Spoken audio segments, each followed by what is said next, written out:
یہ کہتے ہیں کہ گھر کے لیے بھی ویسا ہی ایک دستور اور قانون ہو جیسے کسی ریاست یا ملک کے لیے ہوتا ہے. کسی بھی آرگنائزیشن کے لیے، کسی اسکول کے لیے، کسی کلب کے لیے، کسی جگہ بھی جب چار انسان اکٹھے ہوتے ہیں تو وہ اپنا کچھ اکٹھے رہنے کا اصول ضابطہ بناتے ہیں. ڈاکٹر عبد الکریم بکار یہ شامی شہری ہیں، سیریا کے ایک شخص ہیں، اور معاشرے میں ذات اور اجتماعی تعلق اور تربیت اور اسلامک ریوائول پر ریسرچر ہیں. دنیا بھر میں اپنے منفرد مقالات کی بنا پر جانے پہچانے جاتے ہیں. اسی موضوع پر 40 سے زیادہ کتابوں کے مؤلف ہیں، یعنی اسی ٹاپک پر انہوں نے 40 بکس لکھی ہیں. سعودی عرب کی ہر یونیورسٹی میں پڑھا چکے ہیں، یعنی جا کے وہاں پر لیکچرز دے چکے ہیں. کئی ٹی وی چینلز پر اپنے اختیار کردہ شعبہ کے بانی اور سینکڑوں رسالوں اور اخبارات کی جان ہے.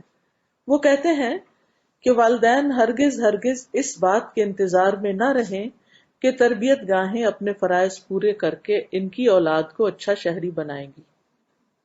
یعنی اسکول، یونیورسٹیز کے اوپر آپ یہ مت سوچیں کہ وہ آپ کے بچوں کو اچھا انسان بنا دیں گے. انہیں خود اس ذمہ داری کو پورا کرنا ہوگا کہ انفرادی طور پر اپنے بچوں کو معاشرے کا ذمہ دار فرد بنائیں. یعنی یہ ہم میں سے ہر ایک کی ذمہ داری ہے. کیا ہی اچھا ہو کہ والدین گھروں میں ہی کچھ ایسے ہلکے پھلکے قانون بنا دیں جن پر عمل کر کے بچوں کے کردار میں پختگی آئے اور ان میں احساس ذمہ داری پیدا ہو. تو کیا کریں؟ گھروں میں کچھ ایسے ہلکے پھلکے قانون بنائیں کہ جس سے وہ ان کے اندر احساس ذمہ داری ہو. ساتھ ہی انہوں نے اس ضمن میں چند لاہ عمل طے کیے ہیں، یعنی کچھ چیزیں بتائی ہیں. والدین کو ان میں جو مناسب لگے وہ اختیار کر لیں یا ان میں کچھ کمی بیشی کر لیں. نمبر 1، گھر کے اصول یا قانون کیا ہیں؟ گھر کا ہر فرد نماز کو اس کے وقت پہ ادا کرے گا. یعنی دس از اے رول. جیسے کلاس روم رولز ہوتے ہیں، ایسے یہ بھی رولز ہیں کہ گھر کا ہر شخص نماز کو وقت پہ ادا کرے گا. نمبر 2، برائے مہربانی اور شکریہ کے کلمات بنیادی ضوابط ہوں گے جن سے کوئی بھی بری نہیں ہوگا. ہر ایک کو شکریہ بولنا ہوگا اور ہر ایک کو پلیز کہہ کے بات کرنی ہوگی. نمبر 3، کوئی مار پٹائی، کوئی گالم گلوچ اور کوئی بھی لان تان والی ایسی بات نہیں ہوگی جس سے بدذوقی کا احساس ہو. یعنی گھر میں فاؤل لینگویج یوز نہیں ہوگی. اگر اصول بن جائیں گے نا، پھر جب کوئی شروع کرے گا تو کیا ہوگا، اس کو سٹاپ کیا جائے گا. نمبر 4، اپنے محسوسات اور خیالات کو ادب اور احترام اور وضاحت کے ساتھ بتا دیں کہ آپ کی ایکسپیکٹیشنز کیا ہیں. How do you feel. دوسرے کو بتا دیں کہ آپ کو کیا چیز اچھی نہیں لگتی. بس آپ سو رہے ہیں تو آپ کو نہیں پسند کہ کوئی آپ کے کمرے کی لائٹ کھول دے یا کوئی شور کرے باہر، یا جو بھی آپ کے رولز اینڈ ریگولیشنز ہیں. یا یہ کہ آپ ایک ٹائم فکس کریں کہ ہم عصر سے مغرب کے بیچ میں آدھا گھنٹہ 15 منٹ ہم بیٹھیں گے اور ہم سب مل کے کوئی اچھی کتاب پڑھیں گے، بک ریڈنگ کریں گے یا قرآن پڑھیں گے یا جو بھی، ان کے ساتھ رولز بنا لیں. نمبر 5، جو کوئی بھی جس جس چیز کو دروازہ، کھڑکی، ڈبہ، پلیٹ کھولے گا اسے بند بھی کرے گا. کچھ گر جائے تو اسے خود اٹھائے گا، یعنی گر گیا تو امی اٹھا لیں گی پیچھے سے، اور اس جگہ کو اس سے زیادہ صاف کر کے چھوڑے گا جیسے پہلے تھی.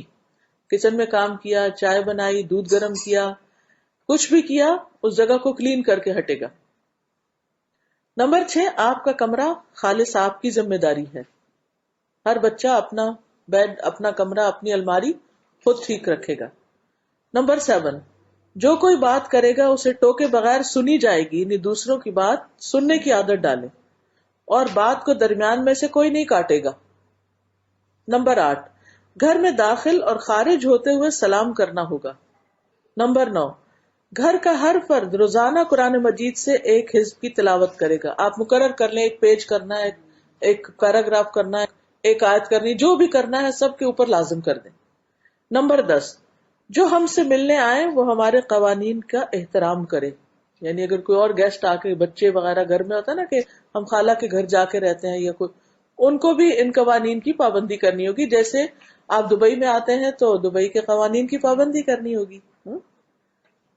نمبر 11، گھر کا کوئی بھی فرد اپنے کمروں میں جا کر کچھ نہیں کھائے گا. نمبر 12، رات کو جو بھی ٹائم مقرر کریں اس کے بعد کوئی بھی نہیں جاگے گا، سب بچے سو جائیں گے. جیسے ہمارے والد عشاء کی نماز ہوئی اور سب لائٹس خود آف کرنا شروع کر دیتے تھے. نمبر 13، اسمارٹ فون اور ڈیوائسز صرف اس وقت سے اس وقت کے درمیان ہی استعمال کی جائیں گی، اس کا بھی ٹائم مقرر کریں. نمبر 14، والدین کے لیے احتراماً کھڑے ہونا، ان کے سر پر بوسہ دینا یا ان کے ہاتھ چومنا ضروری شمار ہوگا. یعنی بچوں کو یہ لازم عادت ڈالیں کہ وہ ماں باپ کے ہاتھ کس کریں یا سر پہ چومیں یا کچھ بھی، تاکہ اگر کوئی ڈانٹ چانٹ بھی پڑی ہے تو پھر وہ معاملہ بگڑے نہیں، پھر قریب آئیں. نمبر 15، مل کر بیٹھنے کے وقت میں کسی قسم کی مواصلاتی ڈیوائسز، فون یا آئی پیڈ کا استعمال منع ہوگا. یعنی جب آپس میں بیٹھے ہوئے ہیں تو ہر کوئی بات کرے گا، ڈیوائسز پہ نہیں ہوگا.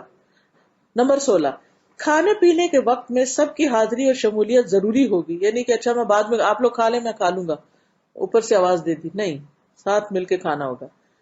نمبر 17، رات کو اس وقت کے بعد یعنی جو بھی آپ وقت مقرر کریں، کسی قسم کی تعلیمی سرگرمی کی بھی اجازت نہیں ہوگی، اس سے پہلے اپنے پروجیکٹ پورے کرو. نمبر 18، گھر کے سارے افراد گھر اور گھر میں موجود ہر چیز کی حفاظت کے ذمہ دار ہیں. مطلب پانی بہ رہا ہے یا بجلی ضائع ہو رہی ہے یا کوئی اور چیز ٹوٹ گئی ہے تو یہ نہیں کہ یہ تو امی ابا کا فرض ہے وہ آئیں گے یا سرونٹ کا کام ہے وہ کرے گا، نہیں، آپ کو فوراً اٹھ کے وہ چیز ٹھیک کر دینی چاہیے. نمبر 19، اپنا کام ہر کوئی خود کرے گا، کوئی کسی دوسرے پر حکم نہیں جھاڑے گا. ہاں، مگر گھر کے سربراہان اپنا کام کسی کو کہہ سکتے ہیں، یعنی اماں ابا کہہ سکتے ہیں. نمبر 20، خاندان اور اس کی ضروریات کسی بھی دوسری ضرورت پر مقدم اور پہلے کی جانے والی شمار ہوگی، یعنی پہلے فیملی بعد میں کچھ اور. نمبر 21، کوئی بھی کسی کے کمرے یا علیحدگی والی جگہ پر دروازہ کھٹکھٹائے یا اس کی اجازت کے بغیر داخل نہیں ہوگا. بچوں کی بھی ایک پرائیویسی ہوتی. ڈاکٹر محمد راتب نابلسی کہتے ہیں کہ میں نے اس مضمون کو بہت مفید پایا ہے.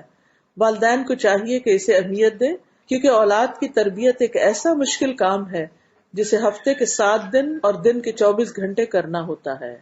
یعنی یہ تربیت 24 گھنٹے کی تربیت ہوتی ہے، صرف کسی ایک خاص وقت کی نہیں.